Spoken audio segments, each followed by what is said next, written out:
Monday, June 22nd, 2015. This is your morning edition on I-24 News. Coming up later today, in a push to revive talks between Israel and the Palestinians, French Foreign Minister Laurent Fabius has met with a cold shoulder as Prime Minister Benjamin Netanyahu slams international dictates, to quote him. In honor of World Refugee Day 2015, we take a closer look at the daily challenges facing asylum seekers in Israel. And later on the show, everything you need to know about the ancient Indian discipline that conquered the globe as the world celebrates the first ever International Yoga Day. Yes, there is such a thing. Good morning, I'm Yael Avi, and we begin with French Foreign Minister Laurent Fabius' most recent attempt to restart the ever-elusive Israeli-Palestinian peace talks. During a visit to Israel and the West Bank yesterday, Fabius warned of an explosion if the stalemate between the two sides failed to be resolved. Paris is trying to lend its strength to an Israeli-Palestinian peace process, which collapsed in 2014, and relaunch it through an international support group comprising Arab states, the European Union, and UN Security Council members. But even before their meeting, the Israeli Prime Minister spoke out against foreign attempts at applying pressure on Israel, saying it would not cave to dictates. Later on, at a speech given next to the French Foreign Minister, Netanyahu addressed mostly Iran and the importance of France, a member of the P5+1 negotiating team, to prevent a bad deal. Today, Fabius is already back in Europe, where he's scheduled to meet later with his Iranian counterpart, Mohammad Zarif, to try and close gaps between the world powers and Tehran just 10 days before the deadline for reaching a comprehensive agreement on its nuclear program.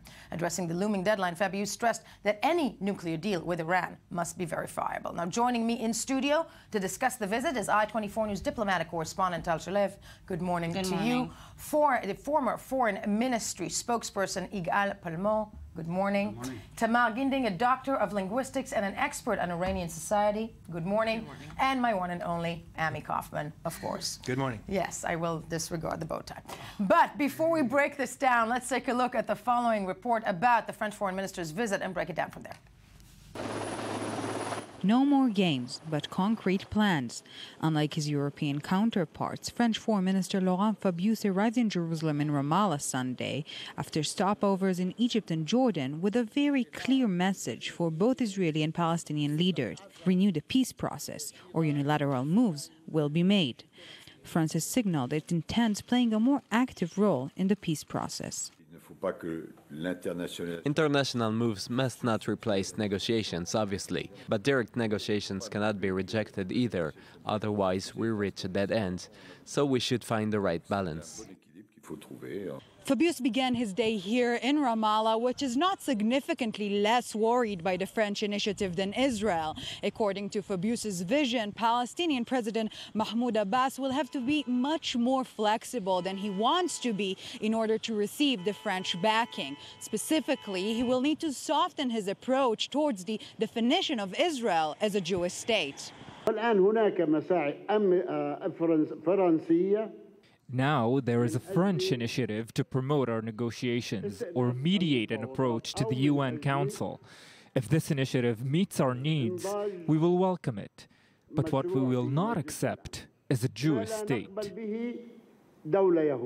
On the Israeli side, the threats are less mild. Either Jerusalem commits to a diplomatic initiative, or the French proposal to the UN, which recognizes a Palestinian state according to the 1967 borders with Jerusalem as its capital, will be submitted to the Security Council in September, and Israel will have to rely solely on the veto power of the United States to block it. Laurent, Mr. Foreign Minister, peace will only come from direct negotiations between the parties without preconditions. It will not come from UN resolutions that are sought to be imposed from the outside.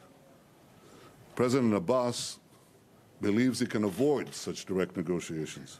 Europe has long wanted to become more active in the Israeli-Palestinian conflict, but the French are taking this involvement to a new level, namely one of direct action. In coordination with moderate Arab countries, EU states and the United Nations, the French Foreign Ministry is determined that the upcoming 3 months will be a turning point. The pressure begins with this visit and is due to steadily increase until changes to the status quo will be made, voluntarily or not. Tal Shalev, I-24 News diplomatic correspondent. Before we touch on what was said before and after the visit, What is the French initiative in many ways? What do we know about the French initiative? Well, the French initiative basically is comprised out of two main components. One, as you mentioned, the international committee establishing an international committee with Arab states, European states, and the U.S. to accompany or at least assist to kickstart the negotiations. But the essence of the initiative is a UN Security Council resolution setting an 18-month timetable to reach a final status agreement.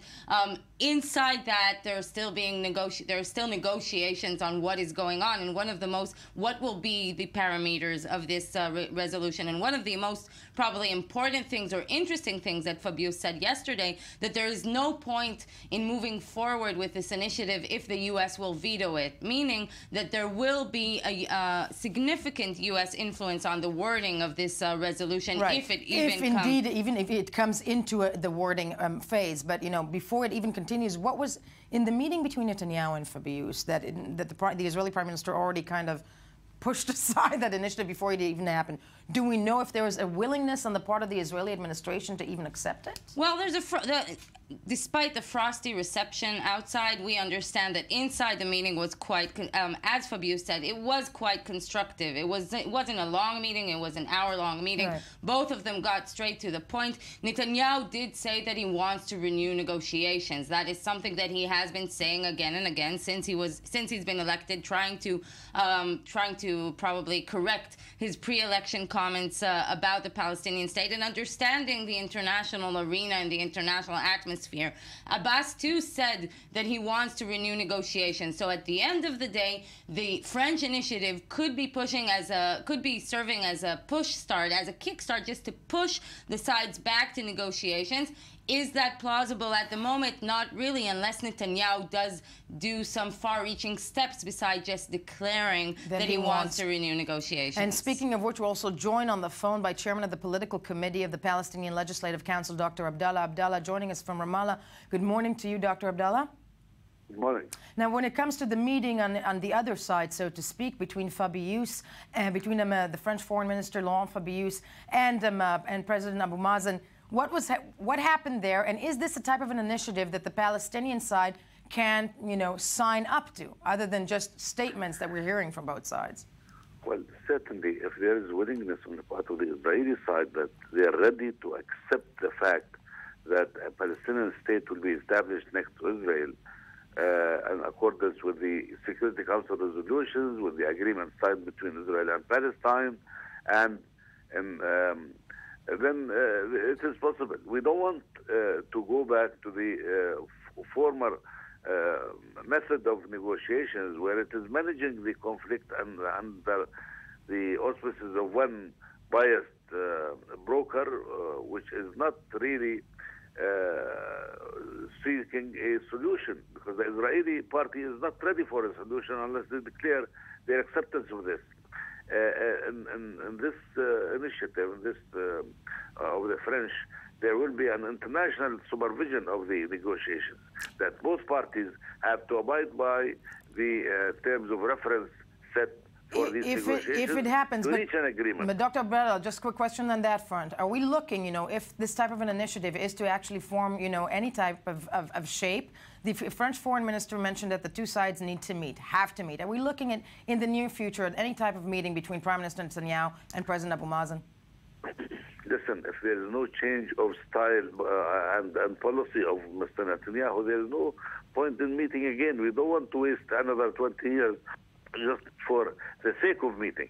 The meeting has to have a purpose, has to have a goal, and that goal is when and how we end the occupation of our land, and when we will be able to establish our state on this occupied land. And so thus far, this Israeli government is not ready for this. And sadly, thus maintains the status quo on both sides. I want to thank you, Dr. Abdallah, for joining us this morning. Former Foreign Minister spokesperson Yigal Palmon with me in studio. I want to ask you, because as Tal Shalev mentioned as well, before this initiative was even brought into the table of the Israeli Prime Minister, he comes out with what I can only refer to as a faux pas and kind of slams any international dictates. Doesn't that, first of all, is that offensive to the French? That's one. And second of all, doesn't that in advance already put the kibosh, so to speak, on any type of European initiative? Right. I don't think it's offensive because the Israeli criticism has already been voiced in the past regarding this specific move.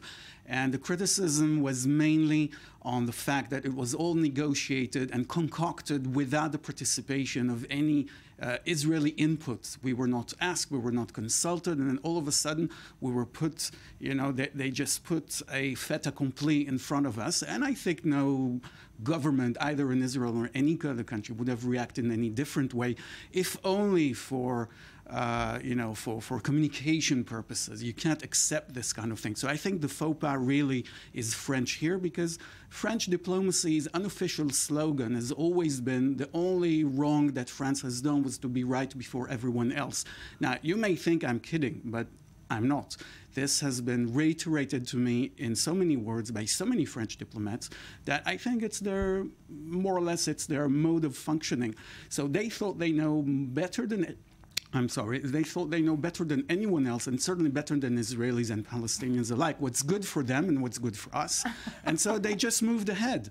I'm sorry, on this particular thing, I don't think you can blame Netanyahu for not accepting it, even though the text in itself is not that bad at all for Israel, one must say. It's not that bad at all. When one looks at the initiative. I want to point out also that something that kind of slipped, but a different headline yesterday, but that can be connected. Yesterday, Egypt did announce that it's returning its ambassador to Israel after 3 years without an ambassador to Israel. And this is just a day after Fabius visits Cairo, and Fabius speaks about involving Arab states, and it was a four-leg trip. And before arriving here, he goes to Cairo and Amman, both of these key partners from Netanyahu's regional vision or his regional outline he's been talking about in the past few days. So Fabius definitely did perform a very sophisticated, we do not know the clear connection, but it's not coincidental. It's interesting timing. I think this is a clear message to Netanyahu. Fabius was trying to embrace Netanyahu with the Jordanian and Egyptian support to make it easier for him to be easier on the initiative. And to point out another thing, Netanyahu needs Fabius. Netanyahu needs France at this point. At this juncture, which leads us to Iran. He needs France inside, with one of the countries sitting, negotiating the Iranian deal with the West. Cue in Tamar Gindi, who, I mean, you deal with Iran, you deal with Iranian society. Currently, today, Fabius back in Europe. He's already meeting with Zarif. Are the Iranians looking at the strip that he did in the Middle East as some sort of a point of where the French, I'd say, where the French, feelings lie when it comes to that deal that is approaching? They don't really look at the trip to the Middle East. They look at the negotiations. No one expects them to really come to a conclusion on time. Right. They say they don't want to extend it, but it might take a few days more. In the Iranian streets, the reactions are almost as many as Iranian people are. In terms of what? Most people are happy because they think the sanctions are going to be lifted. Yeah. They're the optimists. But the more realistic ones say, okay, so our government will have more money. It will be easier for our government to transfer oil money to Syria, to Yemen. We won't see any of it. That's the reaction from within Iran. That's one of their reactions. Another reaction from within Iran says, no, don't deal with the West. We have to be against the West. All this hardcore hardliners. Hardcore hardliners. They say, don't look weak in front of the West. And that's what the Iranians are dealing with from within. But that brings me back to the question about Israel and the French, and when it comes to Iran. And Tal, I'm asking you because it looks to me as if that Israel will have to somehow, or that's what it felt like, Netanyahu will have to capitulate somehow. Correct me if I'm wrong. He won't. In order to get the French. In order to get the French support inside that room, because it seems like the Israelis are banking on the French to try, not to thwart the deal, but to be the hardliners within the room of discussion when it comes to the Iranian deal. Israel is backing on France to be the hardliners, but the reason that France is taking such a tough stand inside the negotiating room or inside the P5+1 has nothing to do with Israel, and there's no linkage between the Israeli behavior in the Israeli-Palestinian conflict and the Iranian negotiations, because France is doing that because of a bit stronger allies in the Middle East, such as Saudi Arabia and the Gulf states, which are a bit more important to France than Israel, just a bit more important. But as Fabius said yesterday, he said it again and again. Everyone says we're trying to, people say that we're strong on Iran, we're tough on Iran. It's not being tough, it's being coherent. And we might say that's true. As opposed to the U.S., who we do see maybe softening their demands or making more and more concessions, at least by statements, it is true that France and Fabius have been very coherent on one demand, on the demand of a verifiable agreement, a strong and verifiable agreement. How can you verify the agreement? And this is what is lying at the moment at the core of one of the sticking points of the negotiations. This is it.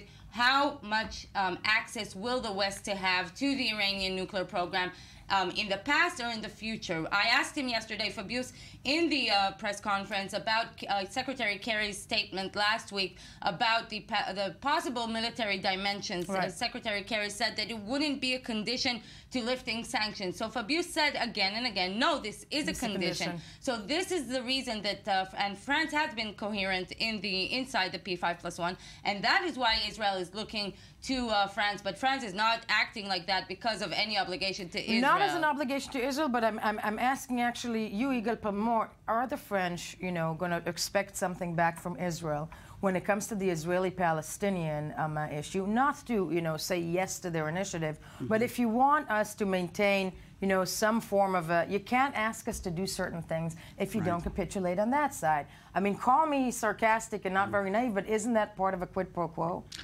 Not when it comes to the French on this issue, because just as Tal Shalev said, there is no linkage from the French point of view between their position on Iran and between their position on the Israeli-Palestinian issue. From their point of view, we're talking about two different fronts, two different initiatives, two different policies. They have nothing to do with each other, and it is we Israelis who tend to link everything and to see things connected to each other.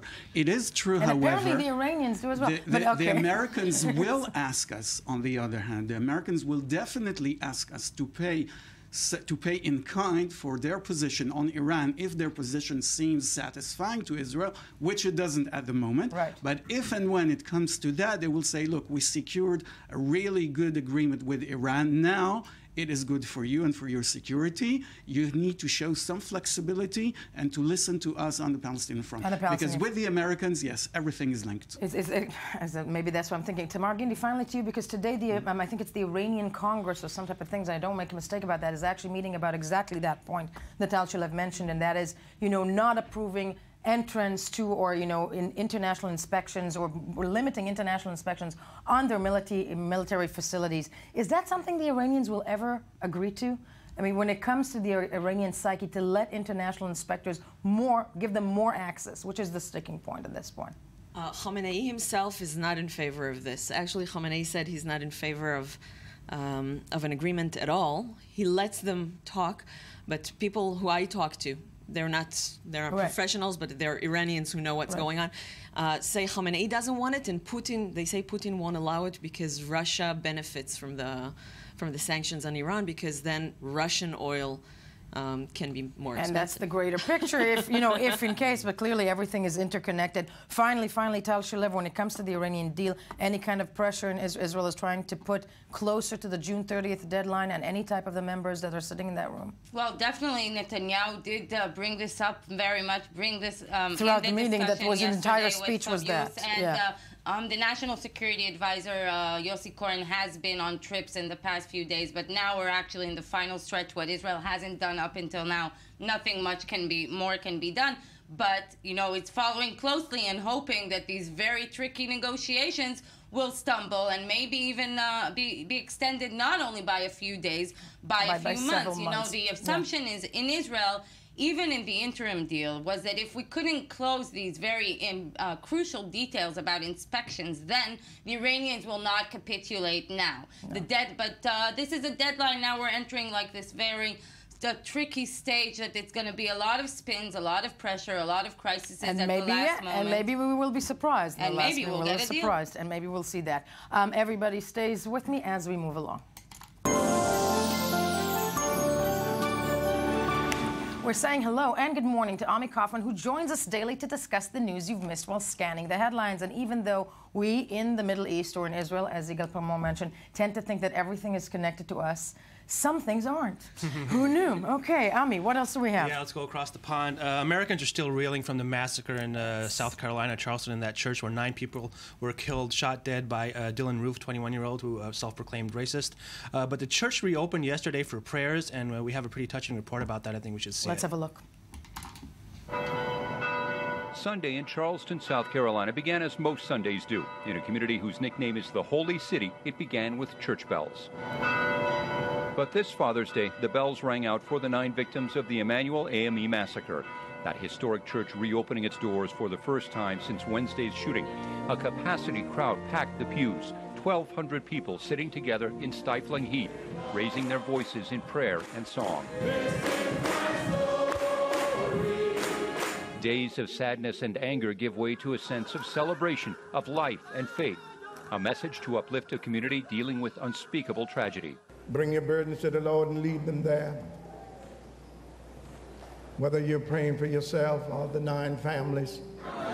Downstairs, people even gathered in the Bible study room, the site of the murders, laying flowers and watching the service on TV screens. Sunday's reopening comes as investigators are poring over this, what authorities think may be an online manifesto.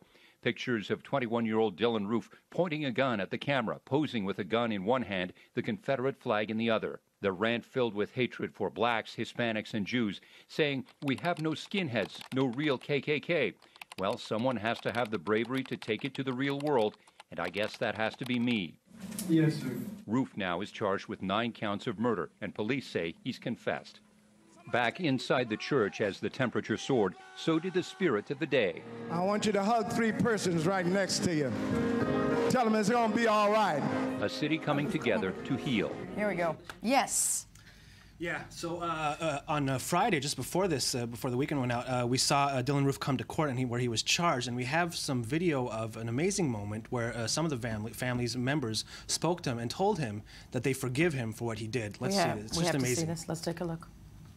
I will never be able to hold her again, but I forgive you. And have mercy on your soul. You hurt me. You hurt a lot of people.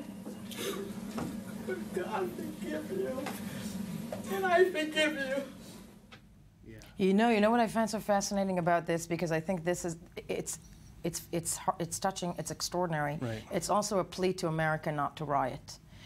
There's also behind this an African-American family. Right. The family's coming out, we forgive you, we forgive you. So the community itself will not go out to the streets and burn the place down. And it looks like that's what's happening right now. People in Charleston are staying very calm. Very calm, which, is commendable. But it is bringing a lot of discussions up about 2 main issues in America. One of them is, of course, race, and the other is gun control. And when it comes to race, I think it's really manifested very well in one particular issue, and that's the Confederate flag that is still flying high above the Charleston Capitol building.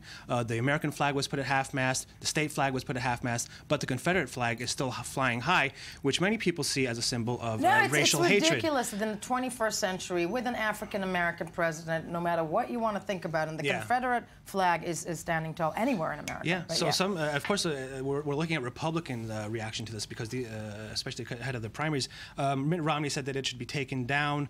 Senator Ted Cruz said it's a decision of the people of South Carolina. Same thing, Jeb Bush said that he did it in Florida already. He took it down in Florida. Took it down in Florida, that is true. Governor Scott Walker, who will probably announce his candidacy in July, said that it's also for South Carolina to decide. So they're kind of distancing themselves from stuff like this. Trying, but I think in the back doors of the Tea Party, it's a different story, but that's just something one can theorize on. When it comes to gun control, Obama addressed this in his address after the shooting and said that America has far more gun violence than its developed peers around the world. He even tweeted a figure about it that we can put up. Where he said, here are the stats. Per population, we kill each other with guns at a rate 297 times more than Japan, 49 times more than France, 33 times more than Israel. Of course, Israel gets into this somehow. We always get in there somehow, don't we? Because everything in Palmor is connected to us. Yeah. Okay. But Obama, he also mentioned that he knows that in Washington, today's Washington, there's no way that he can pass any kind of gun control. At least he said that, which is true, but I think to me the saddening point about this, where you have, and I remind people again about what happened in Connecticut, at least, you know, almost 2 years ago, with 26, most of them children dead here. There's usually a spike in the public opinion polls where people are against gun control after incidents like this, but on the whole, in general, people in America are against more strict gun control. It's actually in a decline, and Congress shows this. Congress does not want to pass any kind of law like this. Congress doesn't want to pass much at all. Congress doesn't want to pass much. Congress can't do it, especially when people like this, from a person from the NRA, as we can see from this Think Progress item, says that he blamed the Charleston victim for his own death. He blamed Clementa Pinckney, the reverend, the pastor of the church, who was against more gun control inside the churches in South Carolina. And he said 8 of his church members who might be alive if he had expressly allowed members to carry handguns in church are dead. This is the same man who said that teachers should carry guns in schools, and that's how the Brookham, the Connecticut massacre could have been. Because yes, kids who are 8 years old should be running around with guns. Amazing. The man was not buried yet, by the way. He's still.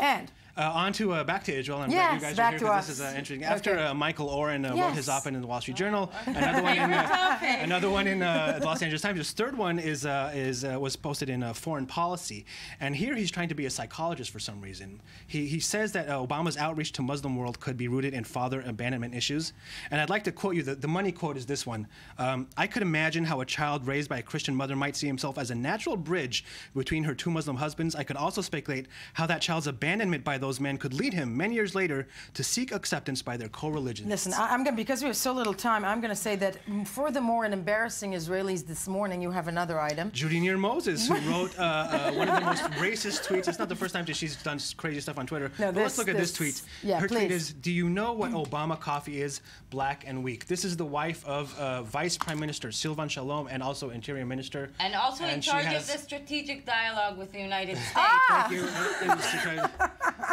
Wow, listen, it's not funny. Could not be better, to her defense, I will say that she had already been very embarrassing as the wife of the foreign minister when Silvan Shalom was foreign minister. That's true. And she was at the origin of many diplomatic incidents. So she's maintaining a life, she's consistent. I think it's all because Yigal Palmor is not in the foreign ministry We anymore. agree, Yigal, you have to go back there. Sadly, all the time that we have for today in embarrassing Israelis, but when we get back, as International World Refugee Day is marked, we take a closer look at the challenges facing refugees who made their way to Israel. Stay with us. Many interesting stories. First, though, as in every morning, let's hear some more of the morning headlines.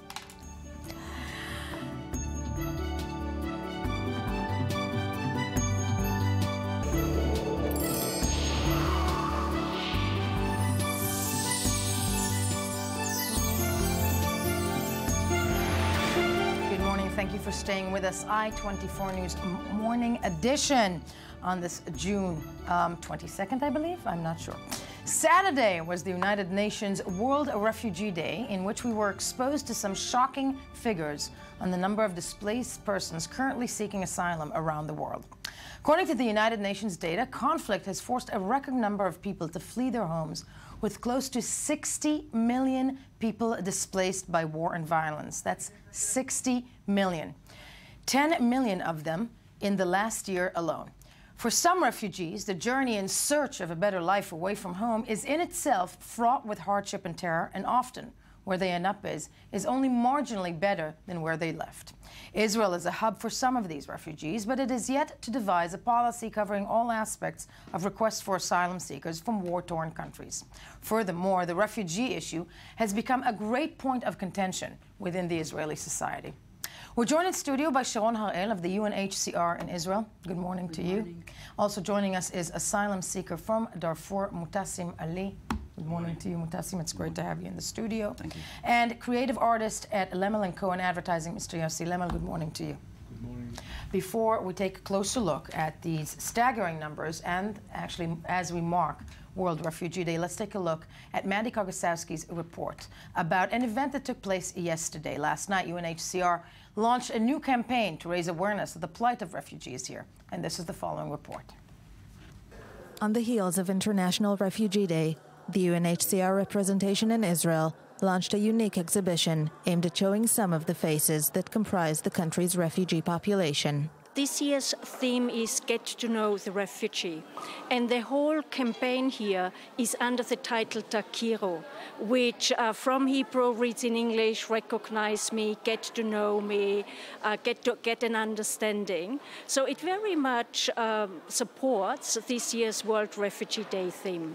One of the exhibition stars is 20-year-old Ismail Baraka, who fled Sudan alone at age 14, graduated high school in Israel, and hopes to attend university next year. I'm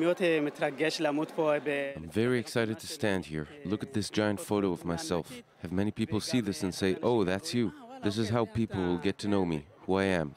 Okay, I'm a refugee, but today people will really get to know who Ismail is, what I've gone through, and where I am now. I really hope people will be sympathetic. There are currently roughly 50,000 migrants from Africa and Israel, most from Sudan and Eritrea. No official system is set to determine who among them are work migrants and who are refugees or asylum seekers who face mortal danger if returned to their home country. We came here because we get hurt in our country. We are here to save our lives, and we need to be protected as a refugee here in Israel. The Cholot detention center in southern Israel, a main point of contention, now holds over 2,000 migrants. The government also employs a method of quote-unquote voluntary departure, whereby migrants leave to a third country. It's not a voluntary. We can't, because they went to that place because they don't have where to go. It's a kind of choice, but it's harmful. It's the worst thing than Cholot, to go to Rwanda and Uganda. It's not studied. It's even the travel through Rwanda, Uganda, and Uganda is something harmful. Some of those who return back to Rwanda and Uganda was dead in Libya by ISIS. So what can be done? The UNHCR has a clear vision. We very much hope that there is a recognition that there is takiro of the people's protection needs, that there is a need to give them the proper rights until they can return in safety and dignity. Joined, as we mentioned, in the studio by Sharon El, the UNHCR spokesperson in Israel. I want to start with you first. Numbers. Actually, you asked me before the broadcast began, should I give you some statistics? And I want to hear, I think we should hear statistics about the amount of asylum seekers and refugees in Israel over the course, let's see what you have over the course of just this year, for example. Well, the latest report of UNHCR that was published before World Refugee Day refers to some global statistics. Right. You've already mentioned the enormous number of 60 million is ridiculous. Individuals it's ridiculous. Who were forced to flee their homes globally. I think it's the largest number ever in the last decades that the world population is on flee. We are facing the biggest influx from Syrian refugees and internally displaced persons. Close to 12 million Syrians are on move. These figures, unfortunately, are not going to change in the near future. In the near future, since we are facing 15 different conflicts around the globe. Right. So this is a very worried figure. Here in Israel, Israel is sharing the burden by hosting a number of more or less 45,000 individuals, mainly from Sudan and Eritrea. These are the two largest populations that are here.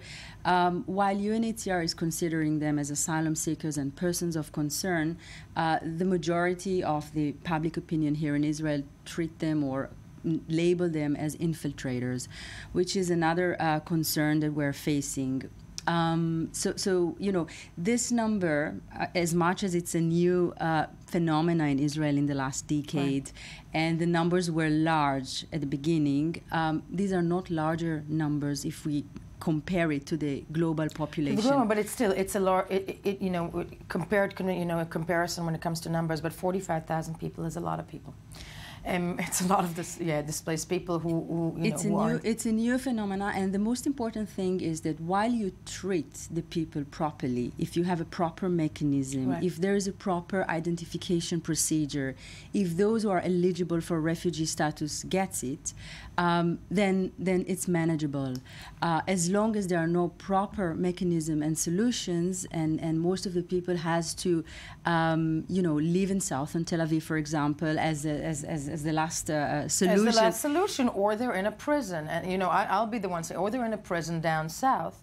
But the UNHCR actually is this campaign, Takiru, this campaign of get to know us, because I want to hear these stories.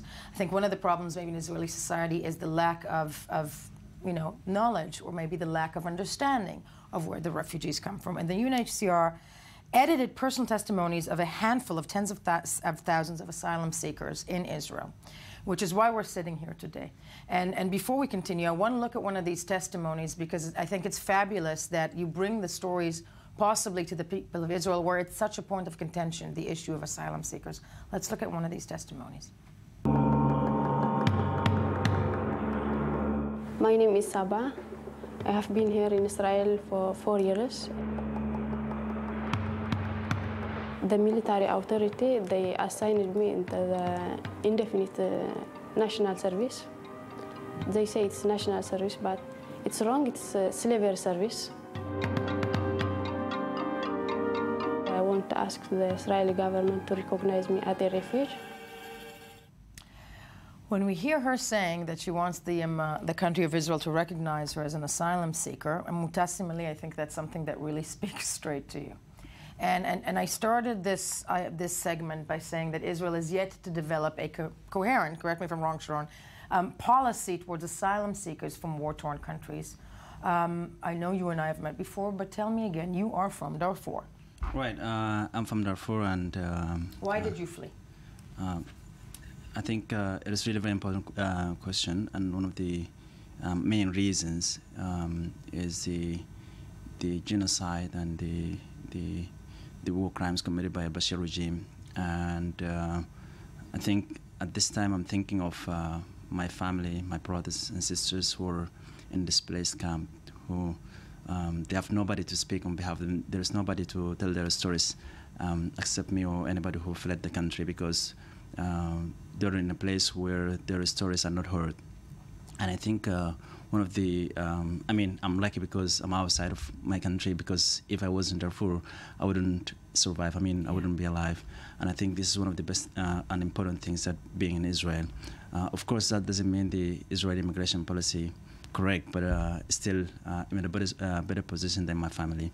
I think beside the war, that's a general thing, but also because of the political activism, because again, we have got a problem with the government's policy dealing with the marginalization and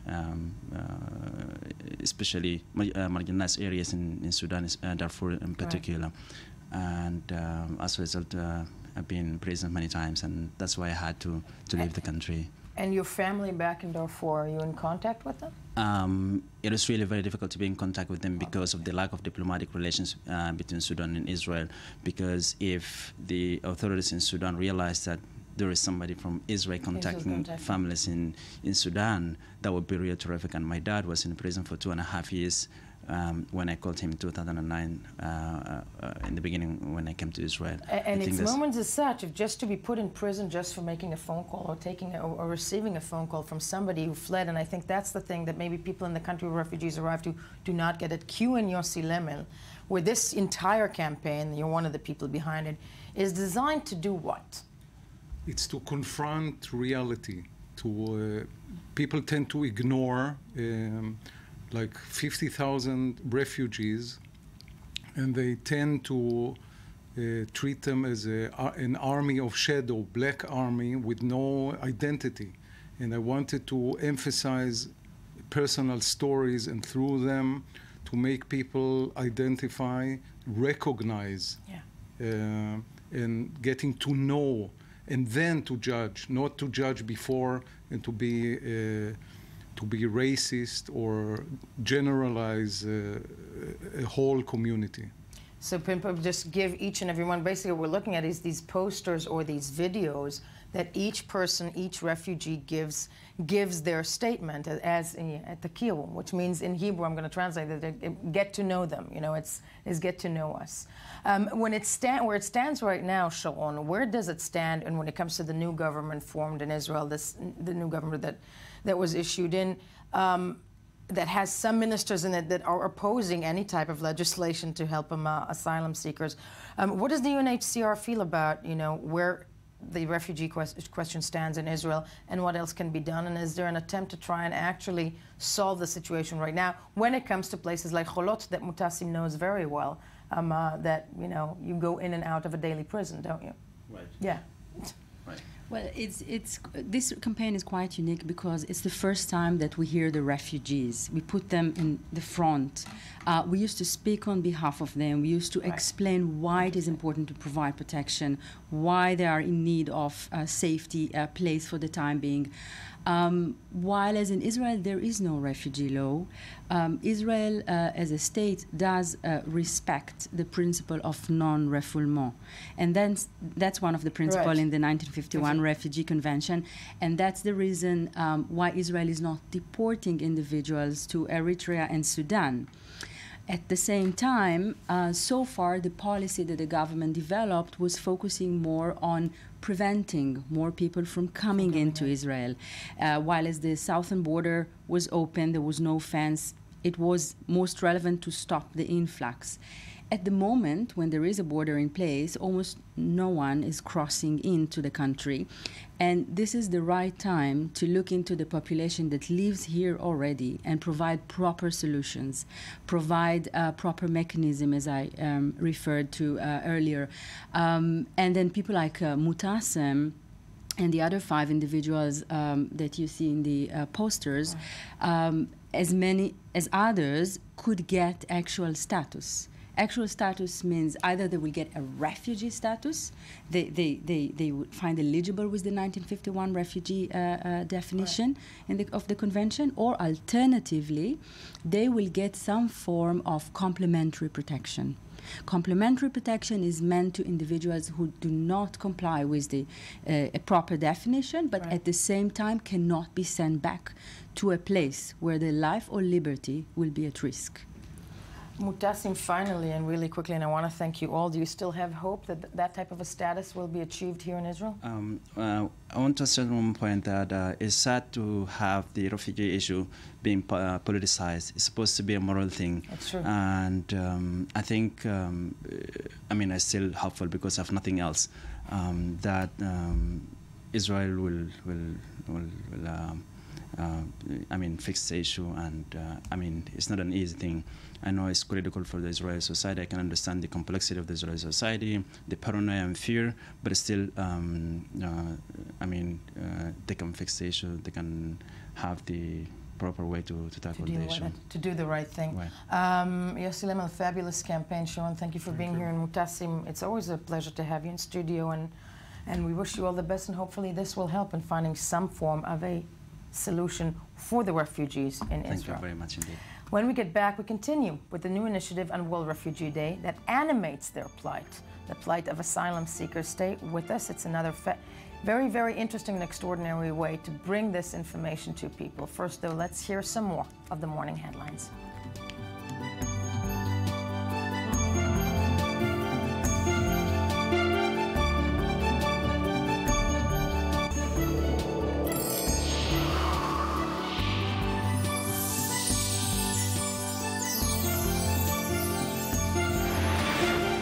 Welcome back. It is still Monday, June 22nd, 2015. This is still the morning edition, the place you should be, and thank you for staying with us. As we mentioned, on Saturday, World Refugee Day was marked internationally, and with numbers such as 10 million refugees in the last year alone, the problem is one that cannot and should not be ignored.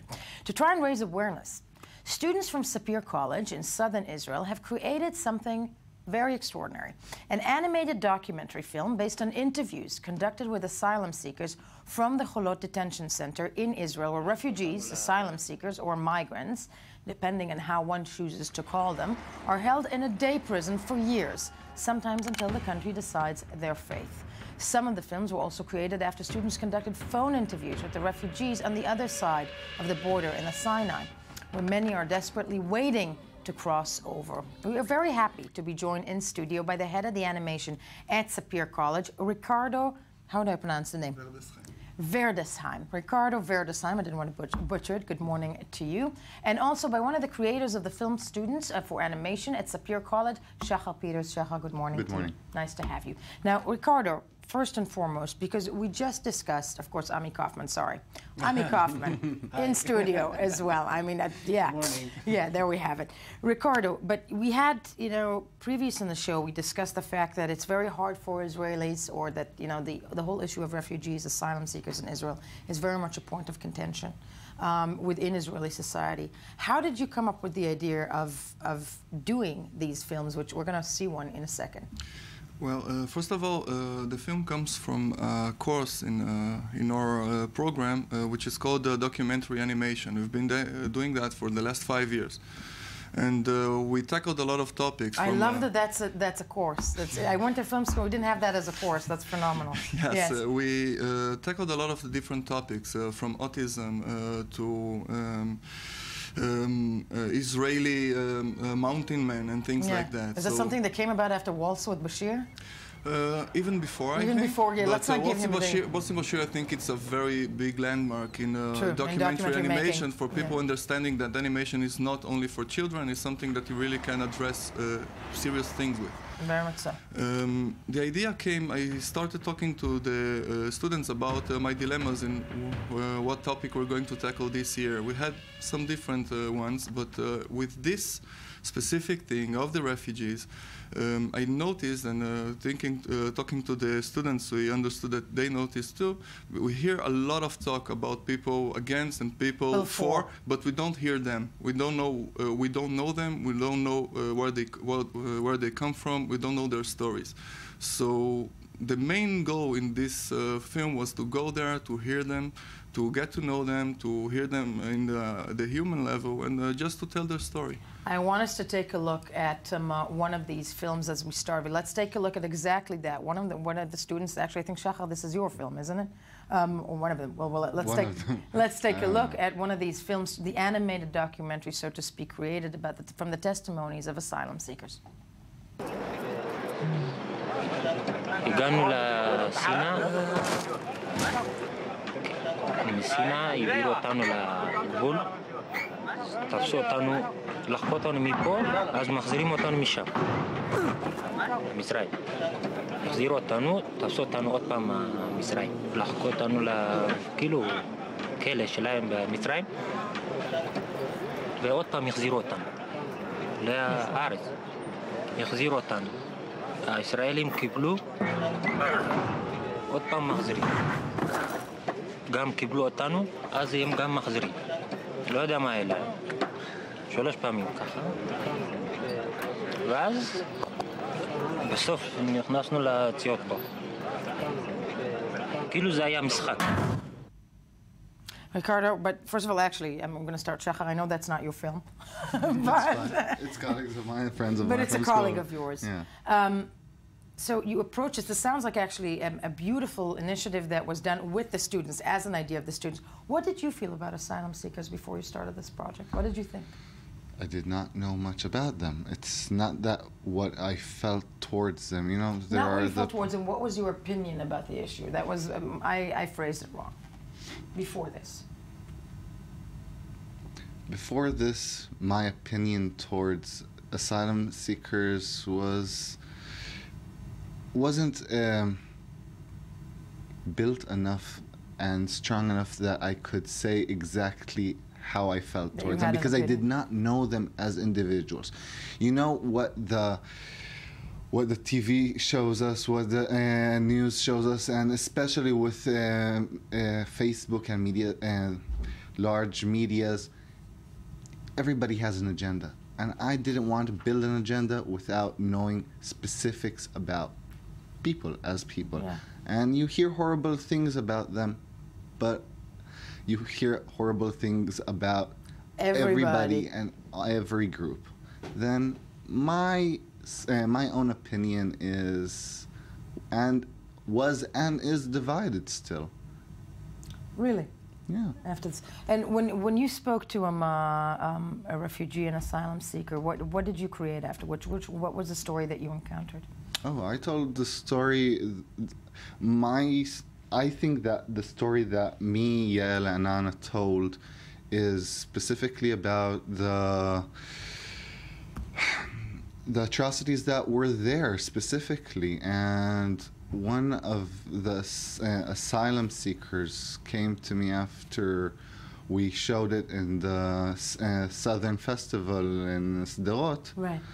The Southern Cinema Festival, and he told me the movie was good and bad. And I asked him, why was it bad? He told me, it made me remember things I did not wish to remember. Right. And when he told me that, I understood the power of documentary animation and the power of telling a story. And if it made him feel, I believe I did my job. No, it's a wonderful thing to do. The power of telling a story, by the way, that used to be the goal of journalism once before as well. I'm just bypassing, I'm saying this. Ricardo gets my drift. Ricardo, it's interesting to hear the reaction of the student that, you know, the opinion afterwards is still divided when it comes to, because as we said, Israel is, the refugee issue here, the asylum seekers issue here is very much a point of contention. And Israelis are divided upon it. It's a wonderful thing to bring the actual stories of the refugees to the Israeli society. But for your students, after the project was completed, what were, were opinions changed? What was the reaction of the students afterwards? First of all, I think that the goal of making this movie wasn't to provide any answers, was to ask questions. I think that it's unanimous between the students that we didn't know enough. Yes. And there's something that I think there's still a long way to really understand the true meaning of this issue and how it really affects us. Of course, that there are a lot of different voices and opinions, and I think they're all valid. But we thought that we really had to just bring something else to the table to put in all of these different ideas. I think that they're pretty much changed. There's a lot of mistaken notions that people have about them. And with that, I think personally, a lot of things that I thought about the places they came from Eritrea and from Sudan, changed. I got to know them better. I think that a lot of people think that they're like just seeking work and things like that, and I'm sure there are those that are seeking work and things like that. But you hear about people doing demonstrations in universities, and you hear about people getting slain during a festival, as Shachar, Yael, and Anna's movie portrays. So it gave us a lot more information, so we can maybe start getting more interested in that, and trying to really find out things, and trying to research more to really get an opinion. Because to say the truth, the solutions are to the policymakers. We as artists just want to give them a broader set of bigger toolbox to really understand things. No, amen to that, because I think it's one way of putting out a story, and it's an amazing initiative, and it's beautiful. It's beautiful films. I hope that maybe by the end of the segment we'll find yours. If not, we'll play it at the end of it. But I want to thank you both so much for being here this morning. You're not going anywhere, because we are moving along to the next segment that has nothing to do with this one, and that would be the spiral viral that is the web review. The spiral viral. Yeah, and you think we're serious journalists. Now you will figure out that we're not. No, we're not. This is proof. Yeah, this is proof. There we go. Ami Kaufman. Spiral viral will be dominated today by my favorite topic: food and drink. Food and drink. So we're going to start with this item. Food. Yes. We're going to start with drink, actually. This is a grocery store in Ohio that had to take off, or decided to take off, a beer from its shelves called Sweet Baby Jesus.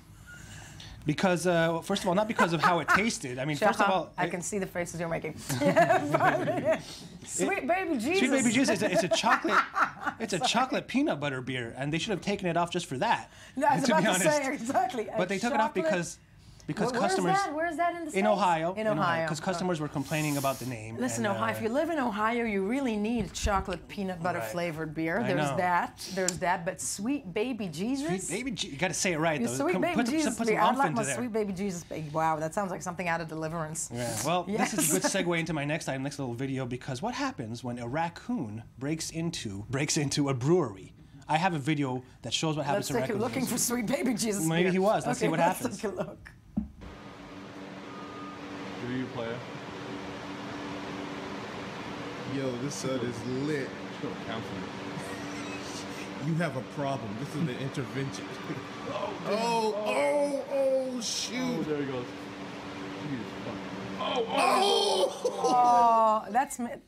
That guy is come totally on, stop. For all the men here around the table, including myself, because I used to drink like a man. Haven't we all had those moments? I've had those moments. Come on. Not with peanut butter chocolate. Peanut butter, not with the peanut butter flavored.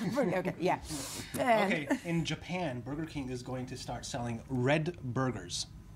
Look at that picture. Look at that picture. Does that make it? Does that work for you? No, that Burger does King not actually. work for, that looks like a macaroon. This is called the Aka Samurai Chicken Burger. It's going on sale on July 3rd. It will sport red buns, red cheese, and red hot sauce made from miso and hot pepper. I was about to say, what the heck is this made of? But it's red stuff. Okay. Tomato powders mostly. It looks like something, you know, like science fiction, because you and I, Ami, are very old. Yes. It looks like Soylent Green. You know does. what I'm talking about? Yeah. By the way, Soylent Green, it's people. It's disgusting. Yeah, and it came after a very successful black burger, all black burger in Burger King Japan. That was which made out of what? Chocolate? I don't know. I think seaweed and stuff like that. But I don't know. Yeah, I'm sorry. It did very well. It did very well. Yeah, and they're all eating that because I remember an item of yours from last week in a big pool of noodles. The ramen baths. The ramen baths. Okay, yeah, very good. I'm Yeah, there you go. You might remember this one from last week as well, because I-24 is on top of this story, Yael. Remember the Nutella spat? We've got correspondence where all over the place. Yeah. French Environment Minister Ségolène Royal told people to stop eating Nutella because it's ruining the rainforest where they use palm oil. She offered 1,000 apologies after that because of 1,000 apologies. 1,000. This was a big row. So this diplomatic event is totally over. She apologized. She wants people to start eating Nutella once again. I don't think she's going to have a problem with that. I was waiting for the lynching moment because you do not mess with our Nutella. You don't. You don't mess You do not mess with Nutella. Yeah, I don't care what it's made out of. You don't mess with it. Yes. Okay, there is new research out from Indiana University that proves why cat videos are so popular, and it shows that there are emotions. Your negative emotions are bad before them, and your positive emotions are actually good. As we can see in this graph that comes out from Indiana University, it shows specifically how the green bars after the video, the emotions. The positive emotions go high. Now, I thought we'd do a little experiment here, if you don't mind, because no, please, and I'm to glad be honest, we have film people here with us, because see, that's what you should be putting in films. I Yes. just want to say that I'm feeling a bit down right now. You're feeling down. And Okay, I let's see what happens. yeah. Okay, let's take a look.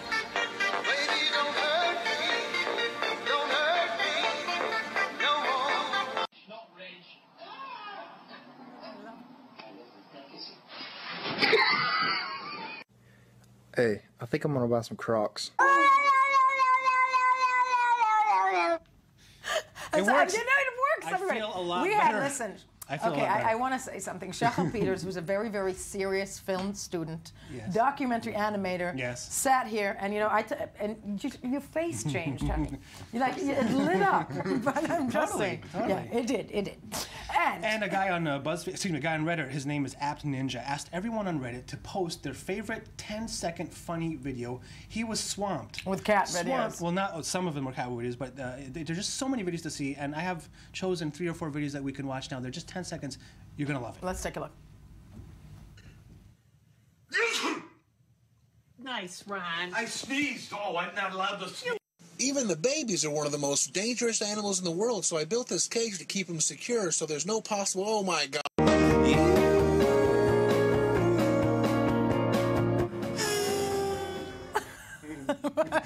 We didn't hear the turtle, but he went like, ah. He was singing along. Along with Coldplay. With Coldplay, yeah. With Coldplay. Yeah. Fabulous. As I said, this is a serious news show that deals with very, very important topics.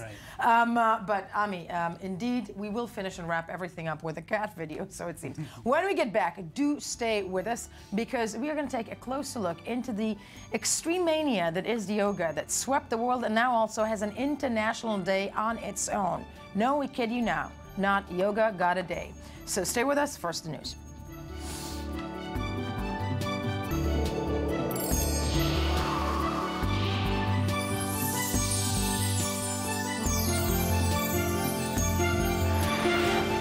Good morning. It is Monday, June 22nd. I quickly looked at my page there to see what day it is, because it's the day after International Yoga Day. And for that reason, I have Shai Ringel with me in studio. Wait, folks, it's International Yoga Day. There we go. And Shai Ringel will do amazing yoga tricks. Wow, that's the weakest connection I ever got. Yeah, just kidding. They had nothing to do with yoga. We're going straight into yoga, but here we go. Millions of yoga enthusiasts have stretched and twisted in unison across India as much of the world to mark the first International Yoga Day yesterday.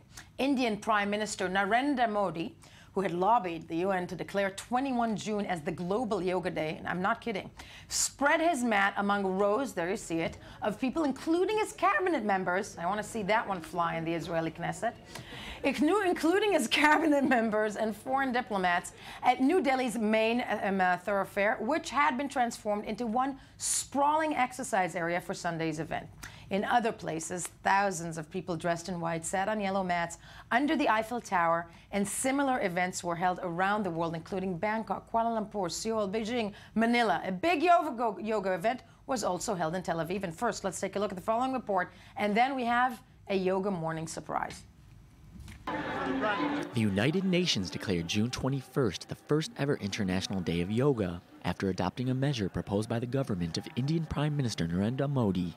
Yoga-loving Modi led more than 35,000 people on Sunday, including bureaucrats, students, and soldiers, in such yoga poses as a half camel and cobra in a 35-minute outdoor session of the ancient Indian practice on a New Delhi boulevard. Through the United Nations organization, today is the start of International Yoga Day. But I believe that from today, the 21st of June, on International Yoga Day, we are not only celebrating a day, but we are training the human mind to begin a new era of peace and goodwill.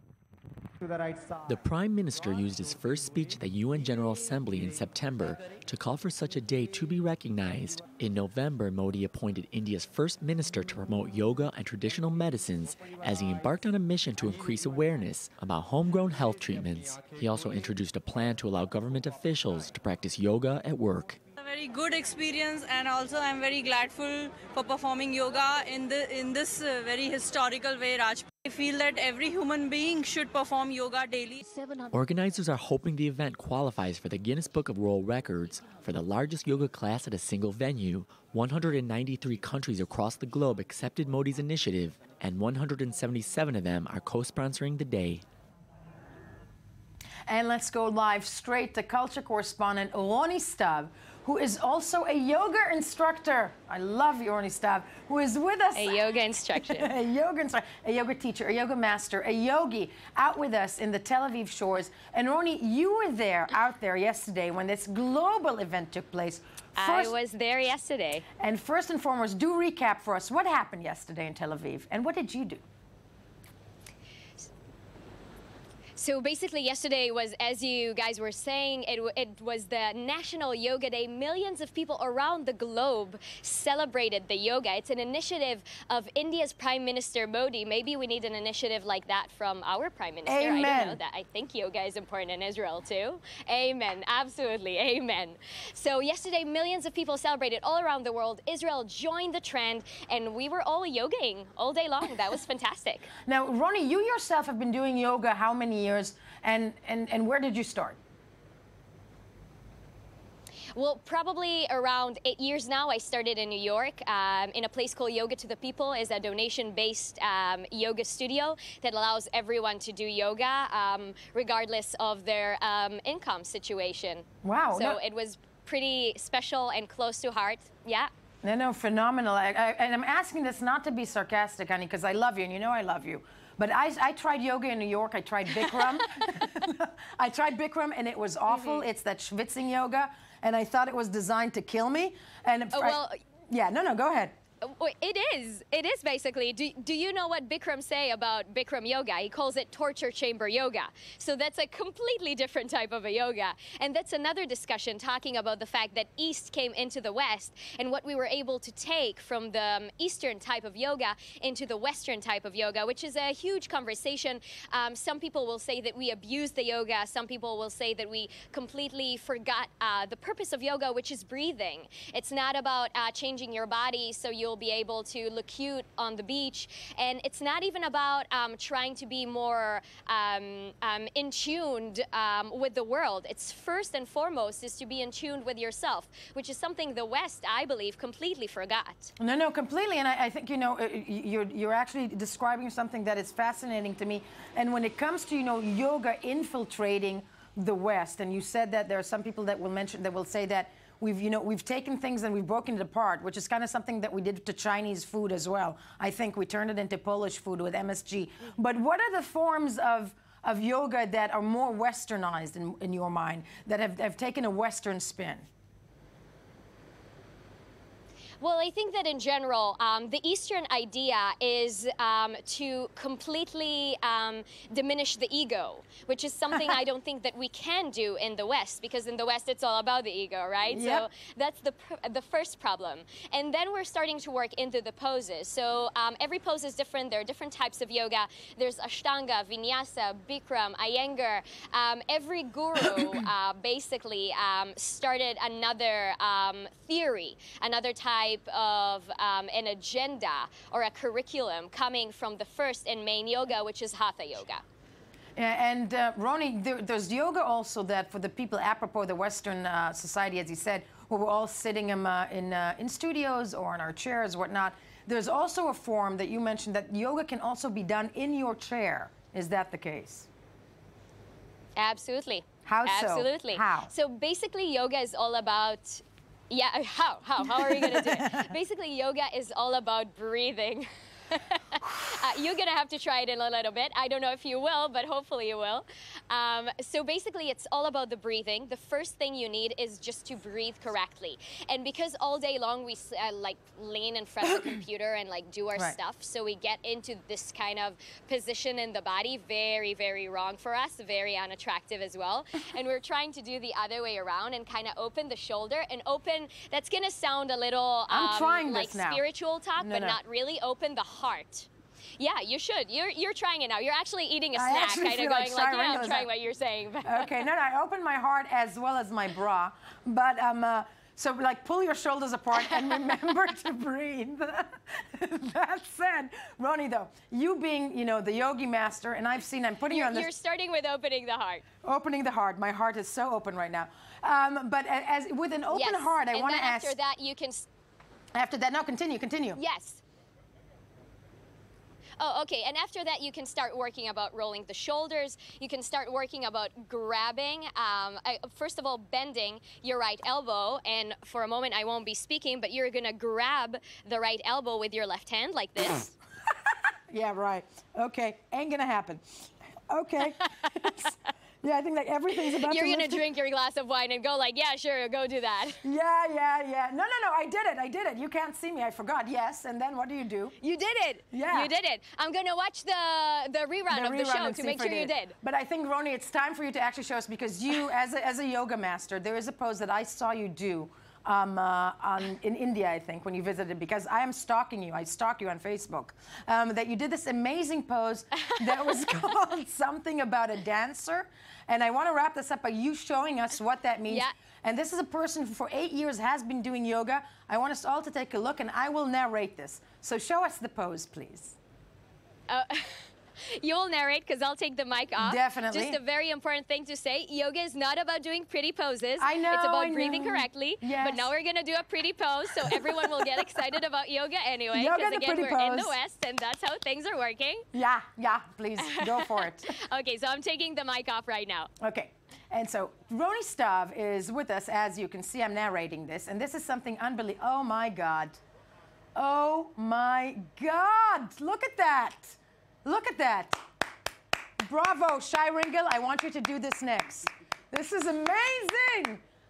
Bravo, bravo, and here we go back to the studio. Thank you, Roni. thank you. That was beautiful and amazing. And now Shai Ringel is going to do it in the studio. Namaste. Namaste. Yes, Shai, take it away. Yeah, no, sorry. Nah. If we'll do it here in Israel, I want to see the International Krav Maga Day around the world. I'll take you up on that, honey. Where thousands of people near the Eiffel Tower will start pushing each other. Pushing each other. I have to tell you, they've been doing this already. Yeah, it's called the 15 wars that are going on. But Shai Ringel of the Tube, back from Europe. Finally, we missed you. Your joie de vivre. It's been so boring without you. Oh, thank you for saying. I know it's not true. Oh yeah, no, I do mean it. And what do you have for us? Okay, so I came back to talk about Taylor Swift. I can see that. Yeah, I just saw the picture come up, and I'm going to kill you. Yeah, I hate her. Welcome back to the West. I kind of like Taylor Swift, I have to say. Yeah, I'm not a big, I'm okay with her music, but she's actually pretty cool, and she's very smart. She's an incredibly smart businesswoman. Yeah, she's incredibly smart businesswoman. Ever since Apple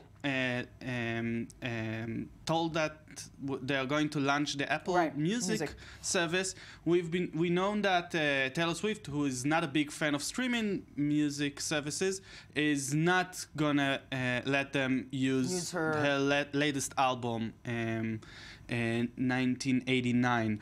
Which was the year she was born. Kill her. Yeah. Yes, okay. And yesterday she wrote a letter exactly about that, explaining why she's against Apple Music, which is, a big front. Okay, I am changing my opinion about Taylor Swift. Go mama. Okay. Now, she's against Apple Music because Apple Music will give users a 3-month free subscribe trial period before they will need to start paying for the service. What's wrong with that is that they will not pay any royalties to the artist 3 months. while users will use their 3 months. Yeah, they will not pay anything. Yeah. So Taylor Swift wrote a very interesting letter saying that I find it to be shocking, disappointing, and completely unlike the historically progressive and generous company. A historically progressive and progressive generous company about Apple? Is that what she actually said? Yeah, it's a very interesting letter because she's very smart. She's not attacking Apple as like a whole company. She's talking about this particular thing. No, she's basically telling them, I'm giving you another chance. I think this is a faux pas. If you change that, I'll jump aboard. And clearly, even though I'm 12, I have so much power that everybody will listen to me. She has huge power. She says, we don't ask you for free iPhones. Please don't ask us to provide you our music for no compensation. True. Or give us free iPhones, just say. Yeah. But now there's a twist because hours after releasing that letter, Eddie Q, head of media in Apple, tweeted that